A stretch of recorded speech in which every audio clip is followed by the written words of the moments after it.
Evening, everybody. I'm about to open the August meeting of the South Staffs Planning Committee. Firstly, can I welcome everybody to this meeting, including the public? And can I, time honoured, introduce the top table? I'm Chairman of the Planning Committee, Councillor Bob Cope. To my right is Vice Chairman of the Planning Committee, Robert Duncan. Simon Hall, County Highways. Stuart Evans from Legal Services. Kelly Harris, Planning and Development Services Lead. Tom Nutt, Assistant Team Manager, Development Management. Imogen Hopkins, Senior Planning Officer. okay. Can I remind everybody this meeting is being recorded, so everything that's said in this room is being recorded. At that, I'll proceed to the agenda. So we're into item 1, which is the minutes of the last meeting. Members, do you all agree that the minutes are a correct record of the last meeting? Thank you. Item 2, apologies. I've got 2 apologies. One's Councillor Holmes and the other one's Councillor Burnett. Are there any other apologies? Councillor Greg Spruce and Rita Esseltine. Thank you very much. Sorry? Oh, yes, of course, and Councillor Ashley. Thank you for that. Next, are there any declarations of interest? No. So we proceed to the determination of the planning applications, and we come to the only item that's on the agenda tonight, which is 26/00178/OUTM, and this is land west of Clive Road, Pattingham, and it's across to Imogen to outline the application. Thank you. Thank you, Chairman. So outline planning permission is sought for up to 65 dwellings, with matters of access being considered and all other matters, including layout, scale and appearance and landscaping, being reserved for future applications. The primary site access will be from Clive Road, which is east of the site. If we just go through some of the pictures, obviously I appreciate a lot of people at the site visit yesterday. This is the entrance to the northwest of the site from the public right of way, which is shown on the right hand picture. If you go on to the next one.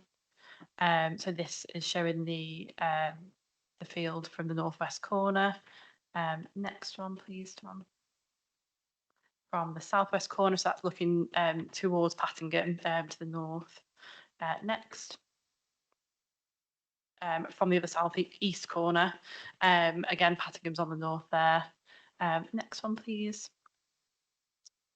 From the eastern boundary, looking sort of north and northwest there. Next, please. Going further northwest on those pictures. Go again, please. That is the public right of way that goes from the site towards Clive Road, which is east of the site. Next. This is the view south of Clive Road. The stairs on the right hand side of the left picture is the public right of way, and that goes down towards Clive Road out of the village of Pattingham. Next, please. And on the left picture, that is the grade 2 listed cottage, which is Birdhouse Cottage, and shows sort of again going out of Pattingham where the 6 mile an hour speed limit national speed limit starts, and then the right picture just a further out picture. And then the next one, please. So this is where the site access will be sort of between those 2 posts. That's the sort of approximation of the site access. Next slide. So this is a Google Earth view of the site plan, so I'll talk around that a bit. So the site is not safeguarded for housing in the emerging local plan, and it's not allocated through the existing local plan. The latest 5-year housing land supply position for the council from April 2025 states that supply of 0.87 years can be demonstrated. As such, the tilted balance is engaged and the council needs to ensure the delivery of dwellings in the most appropriate locations, especially in relation to sustainable development. Core Policy 1 classifies Pattingham as a local service village, and has various facilities within walking distance of less than 2 kilometres. At present, there's a bus stop on High Street which provides services to Wolverhampton, Purton and Tettenwood. The application site is considered to be sustainable due to the genuine choice of sustainable travel methods through walkability into Pattingham and the services that Pattingham offers and the access to public transport. So the site is located within the Greenbelt and is adjacent to the settlement boundary of Pattingham. As you will have seen in the update sheet, the grey belt policy has been updated. So within the MPPF, so that is now referred to as policy GB7, paragraph 1, subsection G. The definition of grey belt also now removes footnote 7 considerations.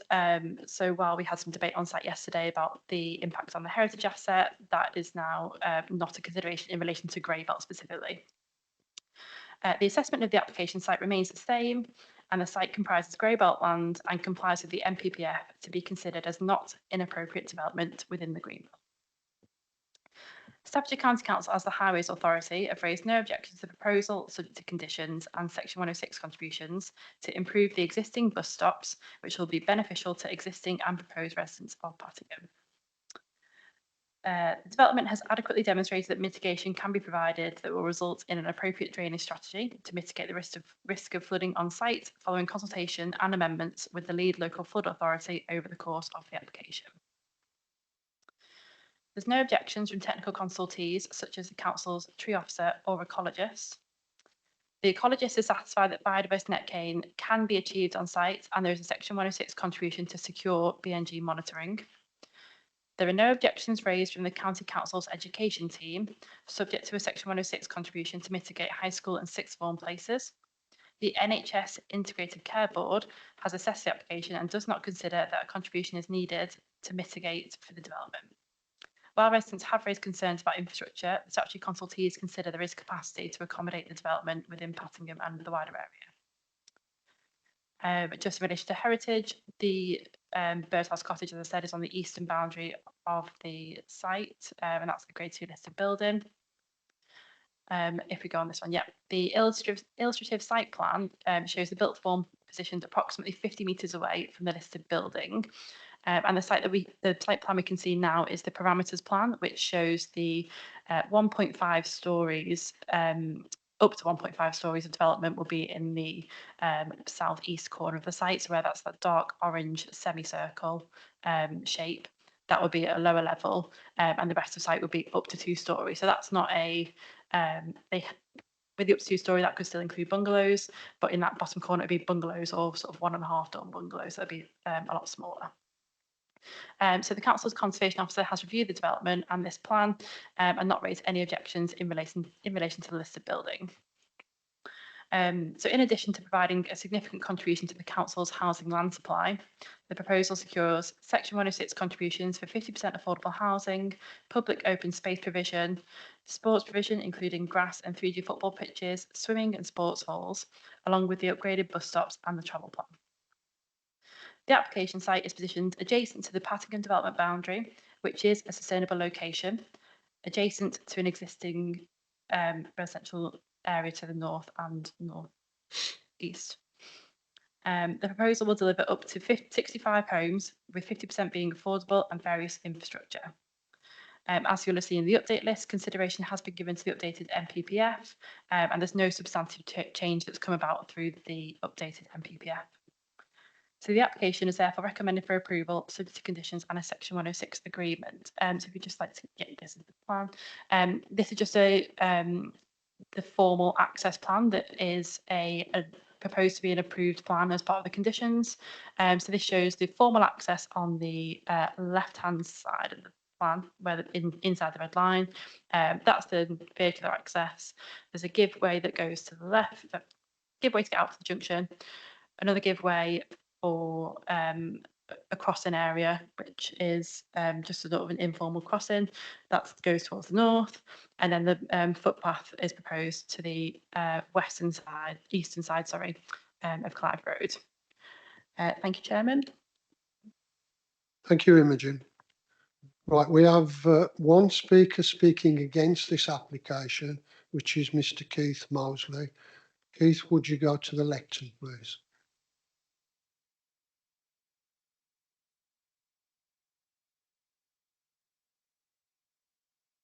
Keith, you have 5 minutes. Thank you.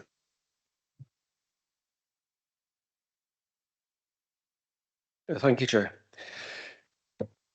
The reason I'm here today is I'd like the members of this committee to be complicit with the decisions that they're about to make. The proposed access is not compliant. The access should have visibility displays of 2.4 by 70 metres. Because it doesn't own enough land, or the developer doesn't own enough land, it can only achieve 2.4 by 49 one way and 2.4 by 47 the other way.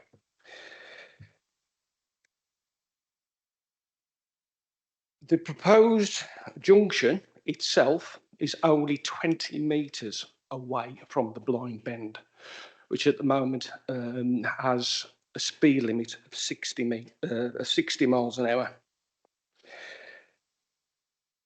And again, this is because they don't own enough land to get the necessary visibility displays in. Now, I'm sure you all know your highway code, but at 60 miles an hour, it will take you 73 metres to stop.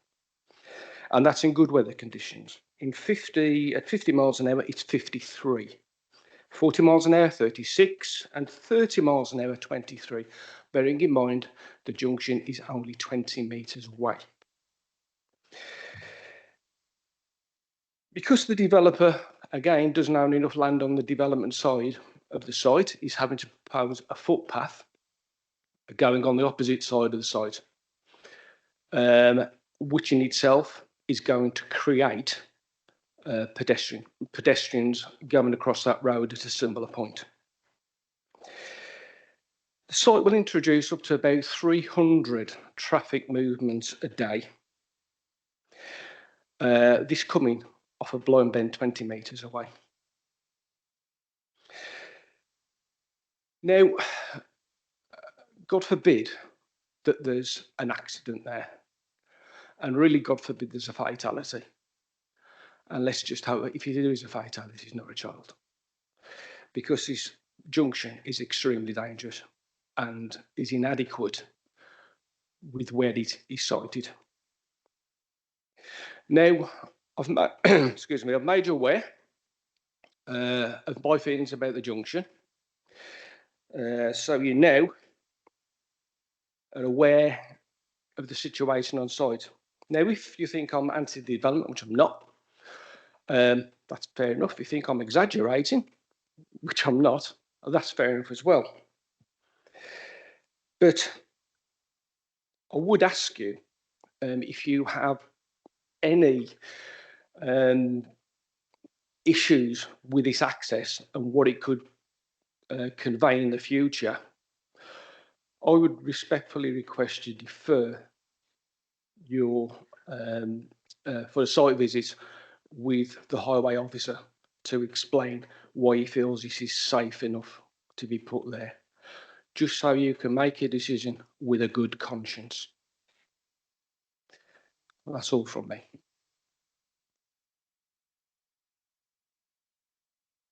Thank you, Keith. We don't have anyone speaking against this application, but we have got the applicant agent, which is Megan Wilson from Morans. Megan, will you go to the lectern, please? Megan, you also have 5 minutes. Thank you. Thank you, Chair, and thank you, members. Firstly, I wish to pay many thanks to the officers for their hard work and diligence in preparing the application for committee today, and additionally many thanks to the highways officers from County for coming along today to hopefully be able to reassure members that safe and suitable access has been demonstrated and can be achieved for the site. I'm here today on behalf of Boningale Developments. Building upon the officer's recommendation that you have heard, I want to focus on 3 key reasons why this application should be approved. Firstly, the delivery of much needed new homes in a sustainable location. The proposal will deliver 65 new homes in a mix of types and sizes, including affordable housing and bungalows, helping to meet chronic local housing need. In Pattingham, housing prices have increasingly placed home ownership beyond the reach of local people, including young families wishing to remain within the village community. Equally, those looking to downsize struggle to find suitable properties to meet their needs in later life. The provision of affordable housing and new bungalows will make a very meaningful contribution to alleviating the housing challenges faced by local people. Secondly, officers agree that the site can be classified as grey belt, as it makes only a limited contribution to the fundamental purposes of the green belt, and as such, its development would not constitute inappropriate development. National policy is clear that grey belt land should be considered as a potential location for suitable growth to meet growing housing needs. This proposal does exactly that. Thirdly, there are no outstanding technical objections that would indicate the development cannot proceed safely or sustainably. The local highways authority has carefully reviewed the proposals and has no objection, concluding that the site is a sustainable and accessible location, and having confirmed that the proposals are supported by a safe and suitable access for vehicles and pedestrians. The access unequivocally provides the appropriate visibility displays based on recorded speeds, and the proposals include new signage and traffic calming features to reduce northern vehicular speeds. A new footway alongside the vehicle access onto Clive Road will connect to the existing footways towards High Street, supported by a new pedestrian crossing. The primary pedestrian access is supplemented by improvements to existing access via the public right-of-way, with the site contributing to off-site improvements, including £20,000 to improve bus stops on High Street. To reiterate, Staffordshire County Highways has raised no objection. Other matters relating to drainage, ecology, landscape and other environmental considerations have also been properly and comprehensively addressed through the application process. Turning to the economic benefits, the benefits of the scheme are clear and carry significant weight in the decision making. The development of the site will result in 282 jobs being created during the construction phase. New residents will generate up to £1.2 million in retail spend for the local area, and £18.2 million will be added to the South Staffordshire economy each year. This proposal represents a carefully planned and proportionate response to the pressing need for new market and affordable homes, incorporating landscape, open space, biodiversity enhancements, and supporting infrastructure that will contribute positively to the area. As you are all very much aware, planning decisions must be evidence-led. The evidence before you demonstrates that the site is a suitable site for development. It meets the criteria for grey belt and there are no outstanding technical objections. Officers have comprehensively considered the planning balance and have concluded that the benefits of this scheme are significant and very clearly justify granting planning permission. Members, this is a well-considered proposal that will provide homes for local people, support the sustainable growth of the village, and is not considered inappropriate development. It responds directly to a chronic and urgent shortfall in housing land supply, and I therefore respectfully ask you to support the officer's recommendation and approve this application. Thank you very much. Thank you, Megan. Next, we have the local ward member, which is Councillor Victoria Wilson. Victoria, can you go to the lectern, please? Oh, sorry. Yeah, go to the lectern.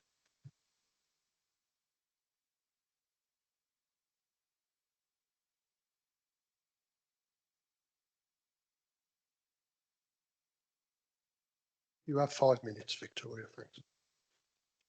Good evening, members.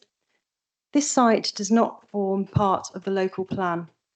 It is within the Green Belt, which is designated to preserve the openness and character of the countryside. The NPPF, even with the new version published in the last few hours, makes it clear that development here is inappropriate unless exceptional circumstances exist. This application does not demonstrate any very special circumstances that would justify releasing the Greenbelt land. Land which actively prevents encroachment into the countryside cannot reasonably be described as making only a limited contribution to Greenbelt purposes. The applicant's conclusion, to the contrary, appears to rely on an overly broad or abstract parcel-based assessment that fails to reflect the actual role and function of the site on the ground. Furthermore, the site contributes to the openness of the Greenbelt spatially and visually. the introduction of built development would result in a permanent and substantial reduction in openness, which carries significant weight in the planning balance. As much as I respect our officers here, I would ask that members do not look to officers for advice on these applications. Their role is to approve housing so that they're not sanctioned by the inspectorate or government ministers. To my respected colleagues, without teaching grandmother to suck eggs, our role is to defend our residents. I haven't seen a single comment from residents that supports this application. Why must we always fall down on the side of officers? We must defend those who have no voice. We must speak for them, surely. Stop letting the woman in government win. If we don't, we'll end up with no greenbelt, no countryside, no fields, and no wildlife left in South Staffordshire. Yesterday, I visited the site with 4 other committee members. Thank you for coming to our beautiful rural ward. Those who couldn't attend are not party to the conversations that took place as we walked around, so they won't know that in order to keep the attendees safe yesterday, meeting on Clive Road was deemed unsuitable, and so we all had to meet on a completely different road to the road the access will be on. In fact, in the opposite corner from the access to the proposed development, because it was not safe for us to meet there being no pavement and nowhere to park, and cars flying around the corner towards us as we saw yesterday. In fact, once we eventually arrived on Clive Road, we were asked at least twice to stand in existing residents' driveways so as to avoid injury. There were serious concerns raised around that tight bend less than 20 metres from the proposed access to the field. We walked around the perimeter of the field on the public right-of-way that our ancestors have used for centuries, with blackberry plants and other flora which have been left since time immemorial to grow wildly, and which will, according to the developer, be tarmacked over so that residents can get to their shiny new homes, avoiding the dangerous route along Clive Road. Why bother if Clive Road is safe?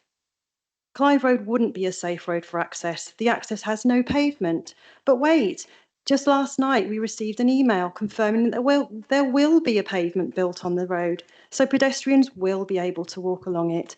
So the developer realises then that the road is not safe in its present state, and where currently no one walks because there's no pavement and therefore no accidents, and cars come around the corner at speed, as we saw yesterday, in future, pedestrians will feel positively safe to walk along this busy rural road.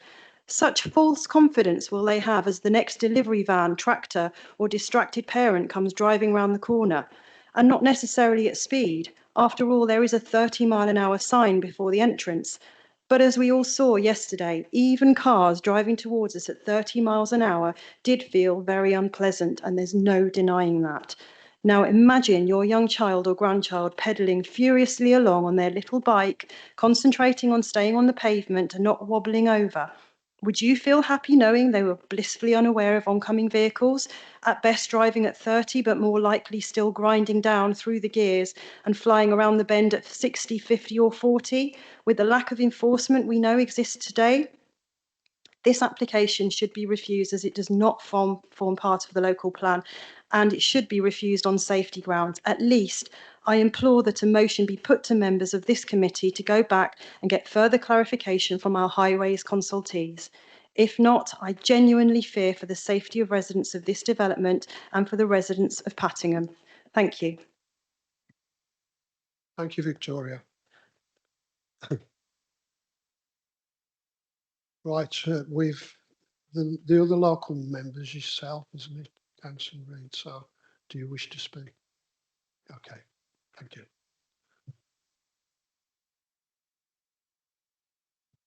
Thank you, Mr. Chairman.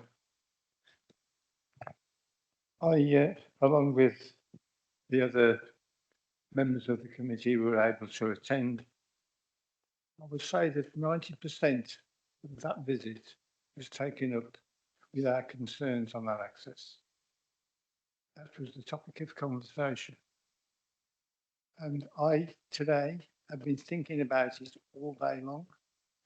And I am not happy at all that there's sufficient detail gone into overcoming the main concerns. And that is the access and the traffic that's coming around that bend and a blinding access to another property. I should be pleased if our highways officer would explain what can be done to improve that access, because for me, I am a think probably been agreed by everybody that was there. We weren't very happy with it. So could you please indicate what could be done to improve that access? Thank you. Across to you, Simon. Thanks, Chair. In terms of the application, the applicant has produced, in conjunction with the county, we were a party to doing some work with the applicant in terms of what we would be looking for in the application to make that application suitable. So there is quite a detailed transport statement that accompanied the application that was submitted in the application pack that's available for everybody to view online. It gives all the information and all the relevant points that people have been talking about is addressed in that report. So visible in terms of the access itself, they've provided details in terms they've had road safe accident. They've done accident data around the village to see if there is any accident, if there is an existing accident problem. There isn't. There's no accidents that are on that network that demonstrate there is a highway safety issue. We've also carried out, the applicants has carried out an automatic traffic count, and they've done this in 2 locations. One of the locations was on the 30-mile-an-hour entrance into the village, where you had over a couple of weeks, the period, and the average speed leaving the village was 28 mile an hour, and the average, the 85th percentile was 31 mile an hour, and the average speed entering the village was 27 mile an hour, with the 85th percentile at 33 mile an hour. Now, most of them, because within the 30, you would accept that if that was high above what the advertised speed limit is, there would be an issue there with speeding. But the data shows that the vehicles are travelling to the speed limit. So the visibility that is provided is correct in terms of they've used a standard formula. What they say. I know the gentleman spoke earlier was talking about a 70-metre visibility display. The visibility display he's referring to is the DMRB, which is Design Manual for Road and Bridges. It's actually 90 metres. You can drop it to 70 if you can demonstrate people are doing the requisite speed. We don't use DMRB because it's a trunk road document. For this type of development, we'd be using the speed requirements as set out in Manual for Streets, which is the drawing they produced that shows their visibility display that was in the transport assessment, shows they can get the visibility past the 30 mile an hour into the bend. It's on the screen, funnily enough. Thank you. Let's put that up. Thank you very much. So if you look where the green dashed line is to where it says 4.5, so that's the point where you've got the visibility display at 49 metres.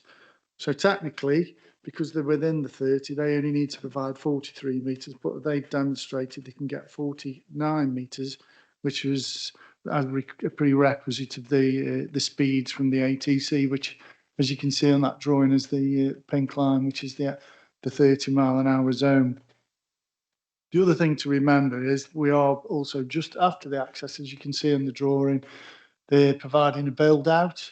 So in terms of getting people across, that's also a traffic calming feature. As you can see, there's a giveaway mark in there to slow people as they're coming into the village. In terms of what else could we do, the applicant is also, through the condition, is going to undertake works to refresh the road markings. So the road markings that are there now are faded, and do some works to make the signage that's already there more visible. So a refresh of what's already there. From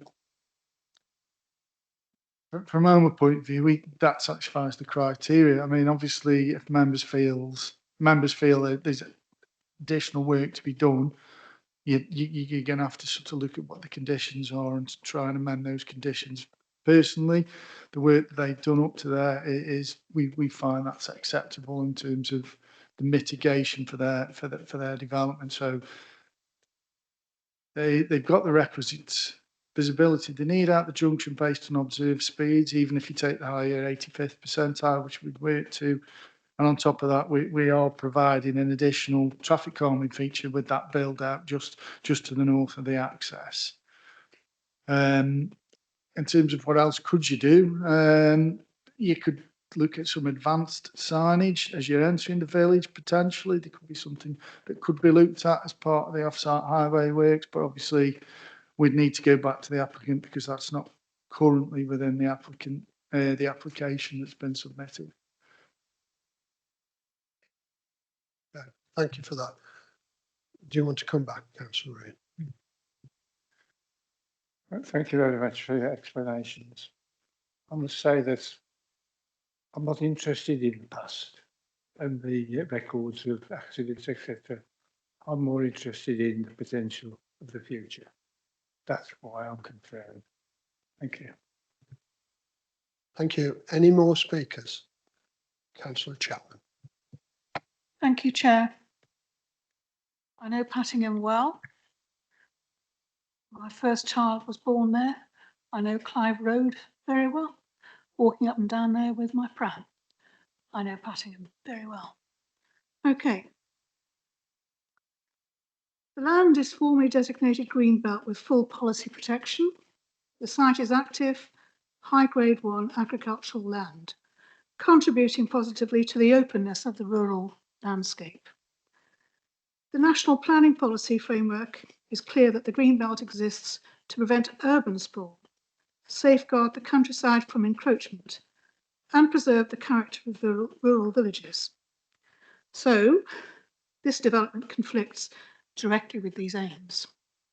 There are no very special circumstances which exist to justify building in Pattingham. There's very little evidence of local housing need.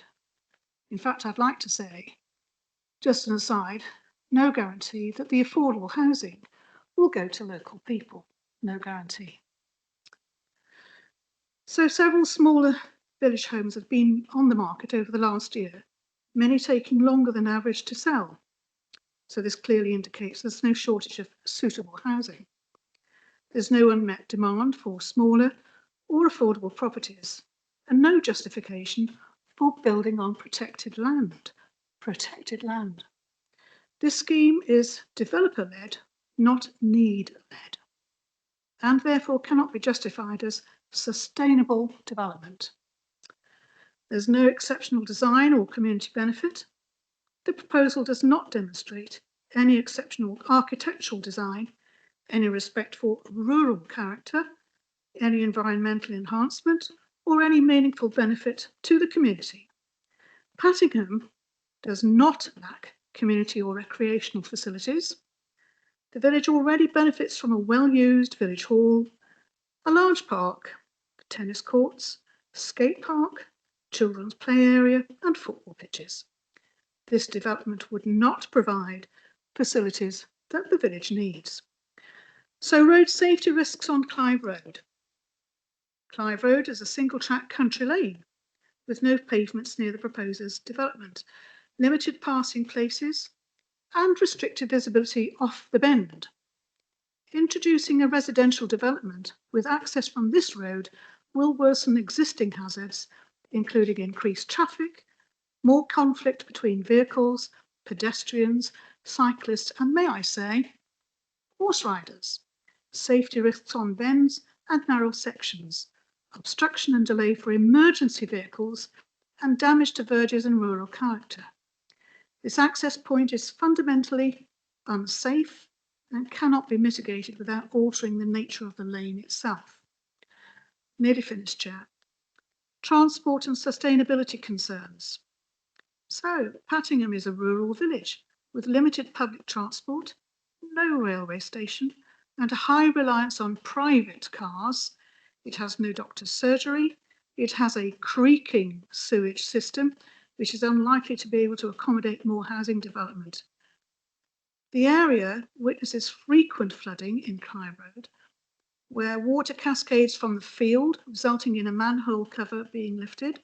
Flooding on the field itself is not only confined to the southern part of the field in question, the drain in the middle of the field takes surface water to a pit, and this in itself results in further flooding. Ecological observation. There are newts, bats, and an abundance of wildlife on this field. Although when the proposed builder did their survey in November 25, this would not have been a fair reflection due to the hibernation of certain species in winter time. Nearly finished. So, further observation, Doddsfield was the last area of partial development in Pattingham, and there's ample space for this to be further developed without the acquisition of a greenbelt, high-yield agricultural field. So I appreciate that the current government is advocating the building of 1.5 million new homes nationwide, but to further erode high-yield, Grade 1 agricultural greenbelt land is to further diminish the country's ability to grow its own food and increase the importation of food from other countries. Thank you, Chair. Thank you, Councillor Chapman. I'll let Kelly respond to some of the comments that you just made. Thank you. Thank you very much. Through you, Chair, I'll just pick up on some of the points that you've made. Hopefully, obviously, members will have got the report before them. I appreciate your points on Greenbelt, but it's the position that actually this is grey belt, and from 6.1.16 through to 6.136 sets out exactly why it is grey belt and not green belt. Therefore, very special circumstances aren't required because it's appropriate development in the grey belt, and that's the nuanced difference between grey belt and green belt. I note that the council said that we have no housing need, but we need to be mindful there is a 0.87 supply of housing in South Staffordshire. That represents a chronic undersupply of housing. There is data as well underpinning it in our strategic housing market assessment to look down to locality and village level to say that Pattingham does have a significant housing need. So again, that needs to be picked up, and that is in the report. I noted the point on the not a sustainable location, but again, it is throughout the report as to why our adopted core strategy and again in accordance with NPPF that Pattingham is considered to be a relatively sustainable location. I'm not saying it's the most sustainable location in South Staffordshire. That's what our hierarchy is there for, but it does recognise that Pattingham is to be considered sustainable because it does have a range of services and facilities on offer. Again, that is throughout the report, starting at 6.1.33, 6.19.4, and then in the conclusion at 6.19.1. I think the other point I noted was around the sewer connection. Obviously, Severn Trent have been consulted and they have raised no objections. So therefore, we don't have a statutory concern in order to refuse on that basis. I think that covers the substantive points that have been made. But if I've missed anything, oh, thank you, Stu. Drainage. I did miss that one. Obviously, the lead local flood authority has been consulted, and they have no concerns with what we're here now. That has been worked through the course of the planning application. That they've provided details, SUDS drainage plans to ensure that those concerns can be met. And the final point, I think, was around nature. Obviously, our senior ecologist has been consulted throughout the course of this application, looking at opportunities in biodiversity net gain, which can be achieved, a 10% uplift on this site. And therefore, there is no outstanding objections in terms of nature and biodiversity. Again, that's picked up in the body of the report. So I'm happy to take any further questions if there are any. Thank you, Chair. Did you want to come back? Okay. Any more speakers? Councillor Evans. Thank you, Mr. Chairman. Just a couple of questions. The first one is on the bus service. I understand Highways might be able to help. Is Pattingham only has a limited bus service that runs in weekdays during the day, and it would benefit this application if there was a wider scope for that bus service, especially a weekend bus service. I know traditionally Saturdays services come before Sundays. So would Staffordshire County Council consider subsidising, say, a Saturday service to enable this development? And my second point is to pick up on Kelly's point about a demonstrable need for housing. This is classed as grey belt, but the NPPF states that to be classed as grey belt, there has to be a demonstrable unmet need for the type of development. This council's got a emerging local plan as a very advanced stage, which puts forward the sites that we want to see developed, and this site isn't part of that. So my argument is that because of that, there is no demonstrable unmet need. Thank you. Councillor Evans, I think you've asked two questions there. I presume Kelly or Imogen want to deal with the unmet need, and then I'll pass it to Highways. Do you want to do Thank you, through you, Chair. I'll pick up the local plan point and the prematurity, and I know this has been raised a number of times on previous grey belt applications that have been before the committee. Prematurity is in the MPPF. I'm just going to look for where it is now in the new MPPF because I'm not quite sure where it is. Let me just bear with me a second.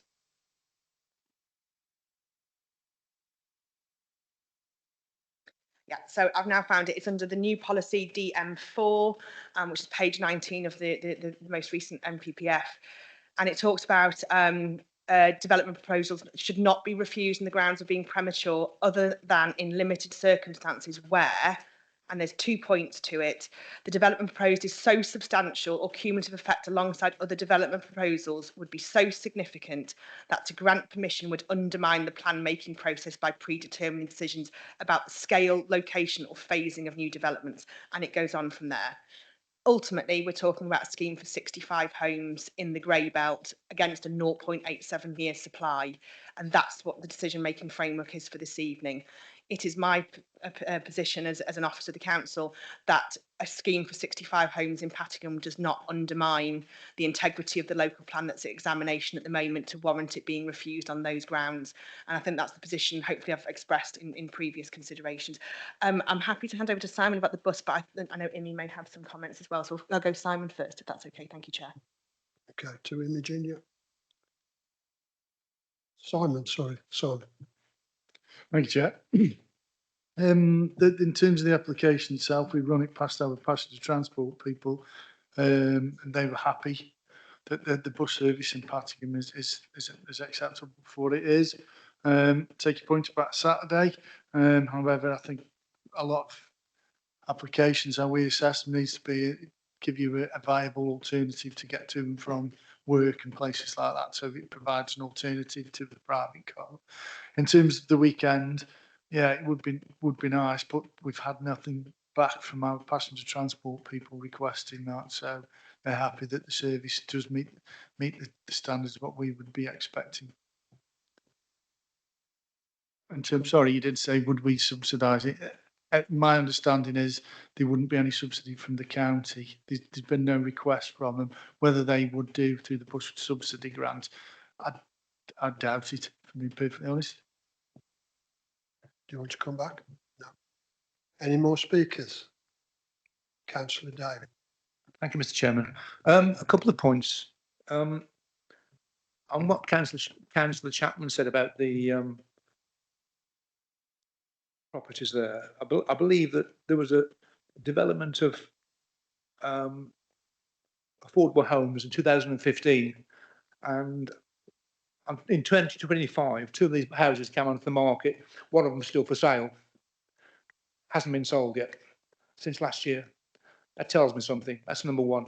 And secondly, with respect to the gentleman from Highways, I don't know if other members found the same, but I found it hard to understand the detail from just a small diagram sitting where I'm sitting. Do we have a point or something that you can sort of emphasise the appropriate areas? You know, have we got to, can we use a cursor? Because I found it difficult to follow.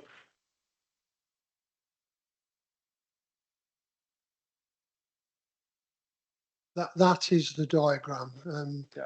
Entering the site It's where better the now. arrow is, Yeah. and there's the access at the top left-hand corner. But that access does concern me.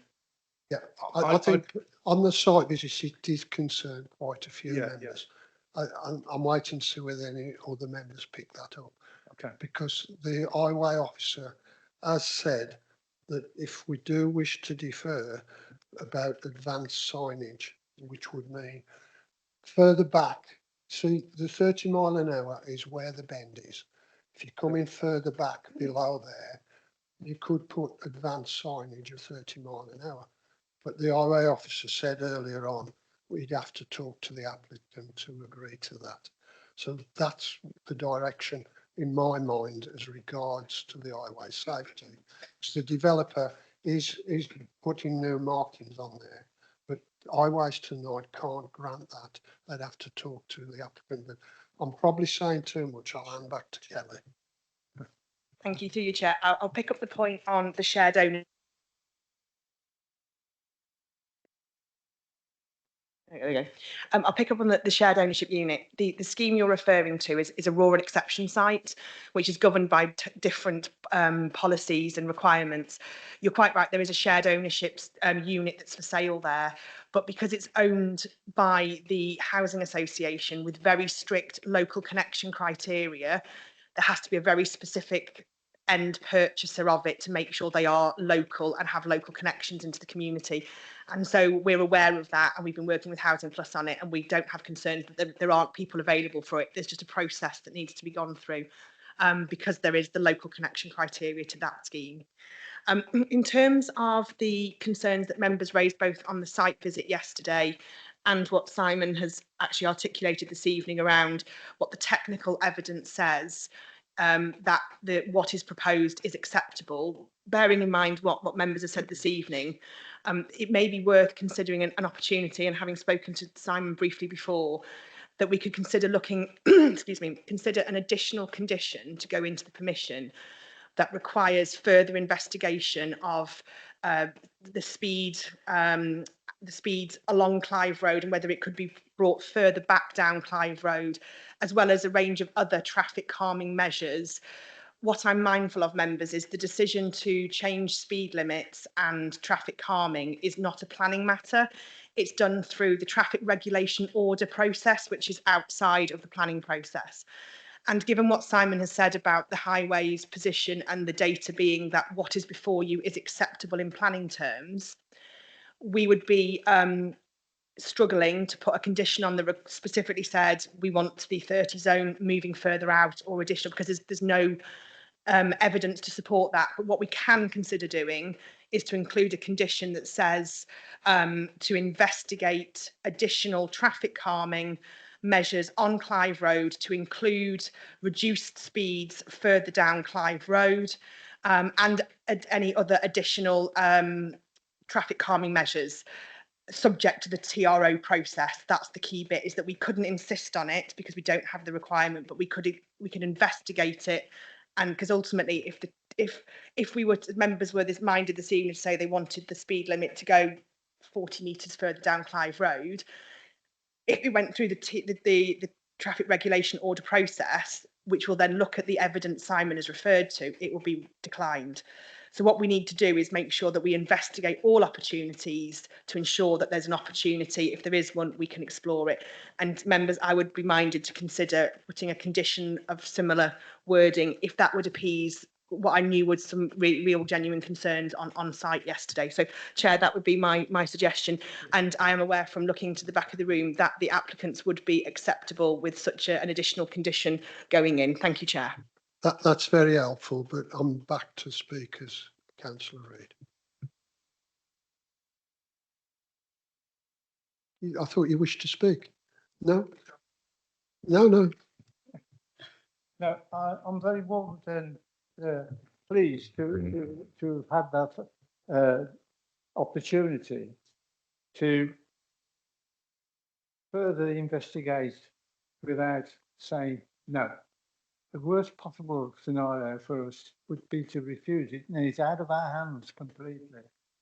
At the moment, we've got an opportunity to have a good look at it, come up with something that's acceptable, and then we can go ahead from there. So I'm very pleased with what I've just heard from Kerry. Thank you. Any other speakers? Councillor Hill. Thank you, Mr. Chairman. Now, I'm relatively new to planning, so I just want to explain how I've understood the new National Planning Policy Framework and where my concern comes from. So the starting point I'm looking at is GB6 of the new NPPF, which is about control of developments in the Greenbelt. Now, my understanding is that development in the Greenbelt is inappropriate unless it falls within one of the categories set out in the next policy, GB7. I then look at GB7, which deals with development that is not inappropriate in the Greenbelt. Now, the particular part that appears relevant here is GB7 1G, which deals with development on grey belt land. My understanding is that all 4 requirements have to apply. The part I particularly want to focus on is that whether this development is in a sustainable location. That part of GB7 tells us to look at TR3 of the NPPF, which is about locating development in sustainable locations. And my understanding of TR3 is that development should be located so that it limits the need to travel, particularly by private car, and gives people a genuine choice of different ways of getting around. And that's where I start to have difficulty with the application.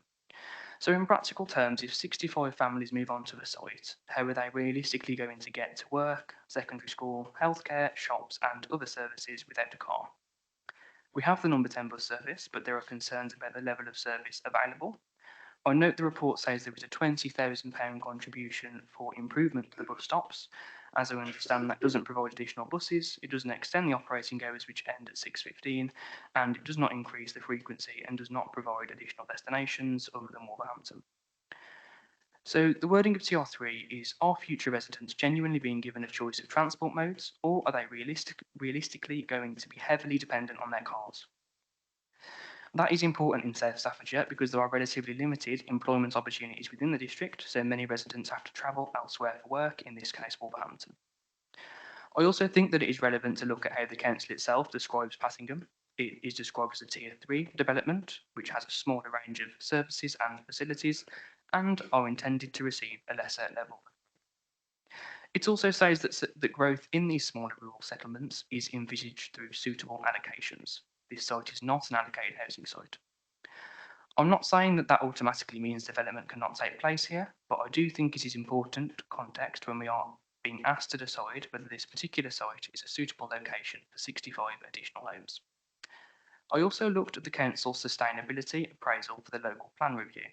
Now, I appreciate this is part of the local plan process and this application does not fall within that, but I do think the evidence within it is relevant when we are considering the sustainability of this location. The assessment identifies concerns of this site, including most of the site having moderate to high green belt harm, major negative impacts in relation to landscape, the site not being consistent with the council's preferred spatial strategy, limited access from Passingham to secondary education, and concerns about sustainable access to some healthcare facilities. The point about secondary education is particularly relevant to me. There isn't a secondary school within the village, so many school journeys from these new homes are going to require travel outside of Passingham, and with a family without a car, how is that sustainable? So when I put all of that together, the limited bus service, the range of facilities available within the village, travel for employment, secondary education and healthcare, I struggle to see how future residents of these 65 homes would have a genuine alternative to using the private car. Now that brings me back to the actual test in the NPPF. GB7 says this development has to be in a sustainable location. It specifically sends us to TR3 when we are considering that question. Then TR3 asks us to consider whether the location limits the need to travel by private car and provides a genuine choice of transport modes. Looking at the evidence in front of us, I'm not currently satisfied that site meets the tests. I would be grateful if officers could tell me if I've misunderstood the chain of policies. I appreciate I'm relatively new to planning, but thank you. Thank you very much to you, Chair. I think we've covered the point previously about the sustainable location. I don't think any of the officers here would say that it is the most sustainable location. Obviously, you know, it doesn't have a high school because that will be our tier 1 settlements that have high schools. But ultimately, it is our view that it is a sustainable location for the decision-making purposes this evening. It does have a range of services and facilities. It does have access to public transport, which again is picked up in the report. Yes, as Councillor Evans said, there is a varying service at weekends, but all of that has been considered in the round to come to the conclusion that it's a sustainable location. the access to the school, there is a school bus that goes from Pattingham to access the high school, which is considered to be a sustainable way to access schools because it is classed as additional transport. So throughout the officer report, and again, just for the references for members who have the report in front of them, 6.1.33, and then in the conclusion 6.19.1 on to point 4 is where the assessment is made that it is considered to be a sustainable location in terms of the NPPF for decision making on a grey belt application. So thank you, Chair. Do you want to come back? Okay. There was just, thank you, by the way, for that. Just to come back on the point that TR3 asks us to consider whether the location limits the need to travel by private car, I do think that this location actually does not provide any mitigations, very minimal mitigations for the need to travel by private car because of the limited bus service. Do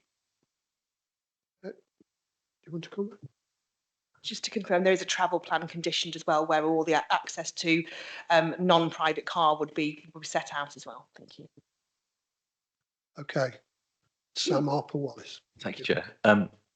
Speaking and adding more weight to Councillor Reid's point, you know, we're in this situation because we've had decades of underbuilding in this district, and we now have a situation where we don't have a land supply, and our hands are tied. So I don't think anybody here is saying this site is an amazing site and is well constructed, but at the end of the day, our hands are tied. If we don't take control now, it's going to go to appeal, and the inspectorate is immediately going to approve this development. There's no doubt about that in my mind. So what we can do here is have a local input. We can add the condition the officer's given and at least have a little bit of control over the safety of that road, because it's not going to get rejected and it will get turned over. I know it's not ideal, and I know we have to, you know, do the due diligence with our residents and show them that we do care about these things, but at the end of the day, it's out of our control. So I recommend that we approve this application with the condition, and I'll put a proposal for that condition to be added, I guess, first. As yeah. Okay. Any more speakers? Councillor Reid. I think we're getting somewhere. I think I'd like Kelly to actually read out the correct procedure so that all the members understand exactly what we're going to do to keep the thing alive and keep it in our control. Over to you, Kelly. Through you, Chair. The exact wording I haven't got because this is a result of the conversation this evening. It would be along the lines of to investigate additional traffic calming measures along Clive Road to include the 30 mile an hour being moved further down Clive Road, or additional traffic calming measures to be implemented along Clive Road, subject to the TRO process, which is the key point. What I would say is that through the delegation is that if we could agree that myself along the county highways and the applicant would agree the wording of that condition, because that's within their right to comment on that condition on any planning permission, but it would be in that effect to say that we would investigate additional traffic calming and moving the 30 mile an hour zone further down Clive Road, subject to the TRO process. Thank you, Chair. Councillor So I believe then, with that going through, we'd be out of the equation then.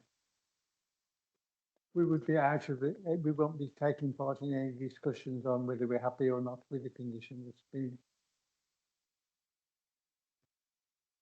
Through you, Chair. If the actual detail of the works, no, we wouldn't be party to that because it would be part of the TRO process, which is outside of planning. So I think it would be very much around the applicant together with County Highways going back and exploring what additional measures could be done that would satisfy that TRO process. But members wouldn't be involved with that, even if the condition was in there already, because that's not part of our remit. That is part of the Highways process of the application. Come back here. Thank you, Chairman. I think you've painted the picture clearly for us now, but I think I certainly will go with the proposal that's just been made over there, and I'll second it. And go for the condition, which is recorded, isn't it? Councillor Duncan. Ellie, I just want to have it made clear that that condition doesn't guarantee any movement on that requirement. Thank you, Chair. You're absolutely right. The reason being that the highways evidence and there is no outstanding objections from highways. So this is over and above what's already being proposed that is considered to be acceptable in highways terms. So we need to be aware of that. I think what this is showing is a willingness to explore additional opportunities over and above what is required, because we have to come back to the point that there is no outstanding objection from county highways and they are satisfied that what is proposed already is acceptable and we're looking at additional measures beyond that. Thank you. Councillor Chapman. Thank you, Chair. I'm still concentrating on the speed in Clive Road, and I've listened with bated breath as to where we're going with this. So there's the 60-mile-an-hour speed limit along the part of Clive Road, which is a main route into the village. And the new footpath would have limited visibility. So what I'm concerned about is the public right-of-way, which is mentioned here. The proposal relies on the public right-of-way and bridleway to provide sustainable travel, but the public right-of-way has steps to the eastern side and is therefore not accessible to all. So can we just explore that, please, Kay? Thank you. Thank you to you, Chair. If you could just lower the plan. Thank you, Tom. It's perfect. So the public right of way is actually just to the north of that building. So if we can just go up, there we go. So that is the public right of way that goes into the site. And as you're aware, there's a few steps up to that public right of way. What we were aware of, and admittedly we weren't aware of this on the site visit, but this is part of the recommended approved plans. It was just missed off the master plan that we had with us on site yesterday. It's always been proposed to extend the footpath on the other side of the road from where it ends currently all the way down to where the junction is proposed, and then a crossing point going across to where that access is. So ultimately, people accessing the site on foot now have 3 different ways in which they can enter the site. They can enter the site through the public right of way at the north, which is going up those few steps and going down the path, or they can walk down the pavement, cross the road and enter the site, or additionally they can enter the site from the other part of the site on Hall End Lane. So there is a multiple opportunities for access on foot. Thank you, Chair. Thank you. Sam Harper-Wallis. Thank you, Chair. Can I ask if the opportunity for like a short community consult around the speeding dangers can be added as a condition, or can be sort of wrapped in some light wording, maybe not tying them to an explicit commitment, but maybe a community collaborative approach? Simon. Chair. The traffic regulation order process is obviously a legal process. We have to advertise it, but we as the county would also do feedback and do a public consultation as part of that process. So there would be an opportunity at that point to feed into it. Just bear in mind what the council said at the side in terms of there is other bodies that can also object, and everything else, especially such as the police and everything else, have to be in favour of any amendments to that traffic regulation order. So they'd have to be satisfied that the speed would be being obeyed. So at the moment, this is what I'm saying, within that 30 mile an hour, within the 10% leeway of the advertised speed. But yes, as part of that process, the county would undertake public consultation through that, because it's a traffic regulation order which requires a public consultation. Okay. That's great, thanks. Any more speakers? Councillor Steele. Thank you, Chairman.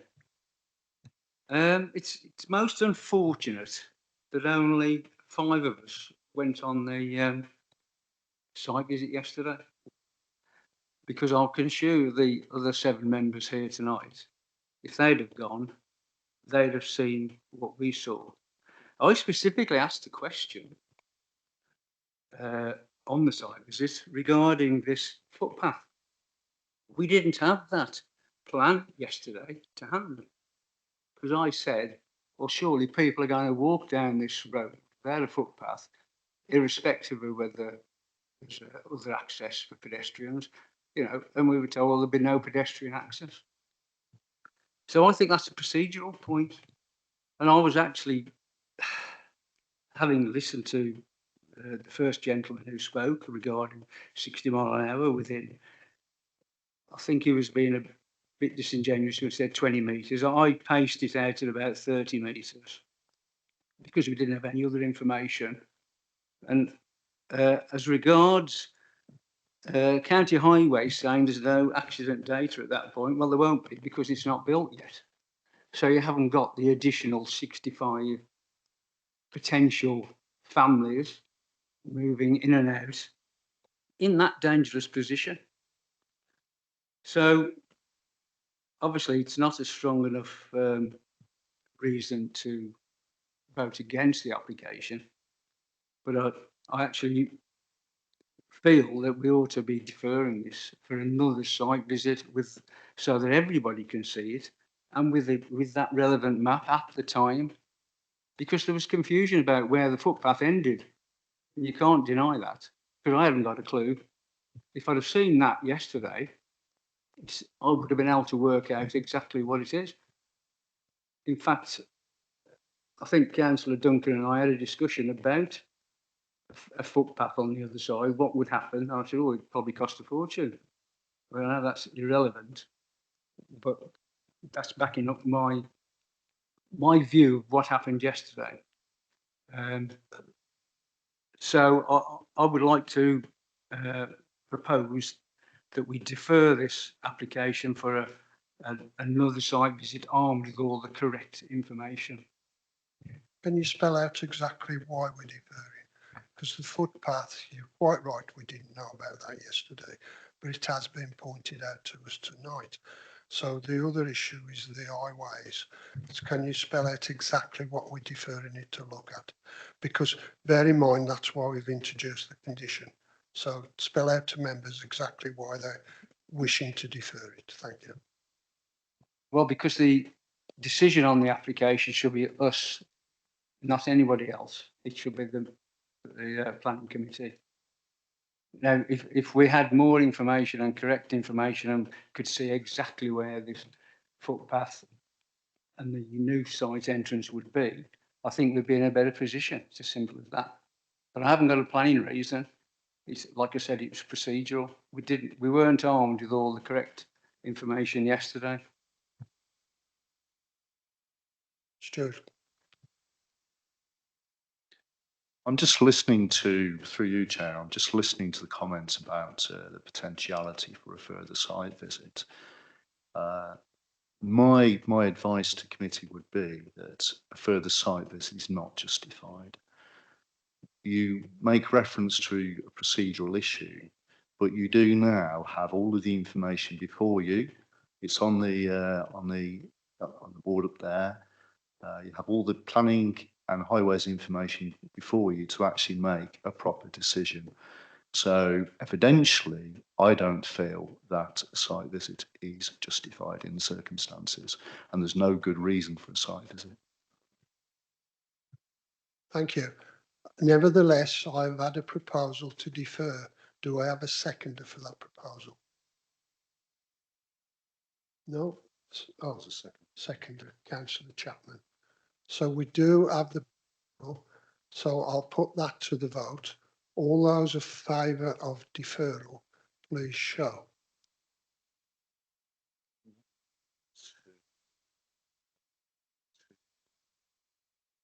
Six. All those against deferral, please show. 1, 2, 3, 4. 5. Okay, so that abstentions. I forgot to ask that. Were there any abstentions? So the vote was 6 in favour of deferral, 5 against. Yeah. Sorry. Has someone not voted? Oh. Right, so you're abstaining. It's still 6-5 for deferral. So that vote is passed. This application is deferred for a site visit. Do you need any more clarification on that, reasons? No. Therefore, you happy with that? Give a moment for the officer to discuss procedure.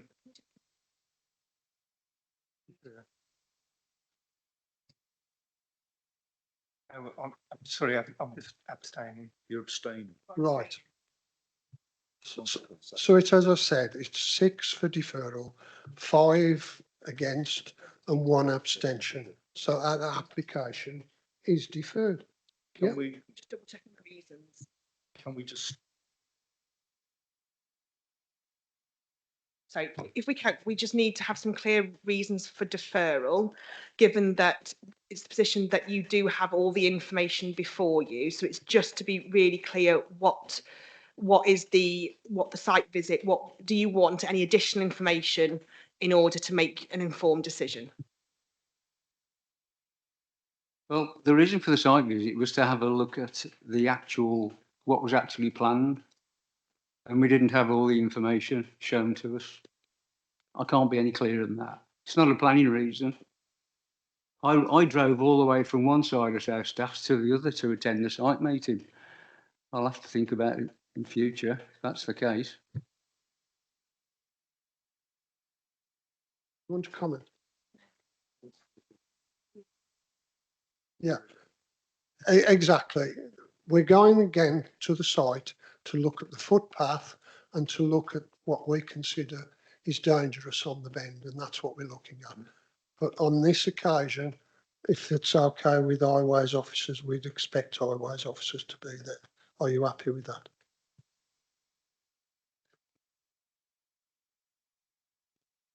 Okay, that is deferred. That's the instruction of the committee. Thank you, members.